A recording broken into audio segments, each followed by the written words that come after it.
Engineer to order, EETO, takes the concept of customization in manufacturing to the next level. It's a bit like an artist creating a unique painting for a specific client rather than a tailor, making a suit based on standard patterns. In ETO, the product doesn't just get assembled to order, it gets designed and engineered from scratch based on the customer's specifications.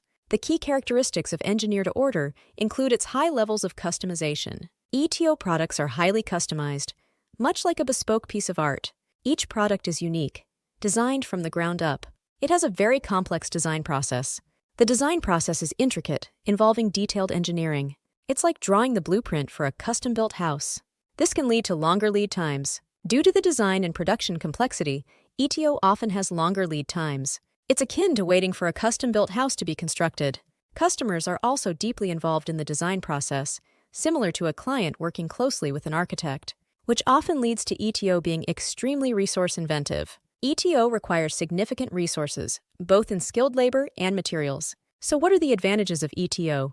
The biggest is that it lets the organization sell truly unique products. ETO allows for highly unique products. It's like offering a one-of-a-kind artwork. It's high value. Due to their uniqueness and customization, ETO products often carry high value. They're like luxury items, tailored specifically for the buyer. As a result of this, ETO also leads to higher levels of customer satisfaction. The high level of customization can lead to greater customer satisfaction. As the saying that I've just made up goes, happy customer, happy life. There are several downsides to engineer to order. The first is the complex coordination.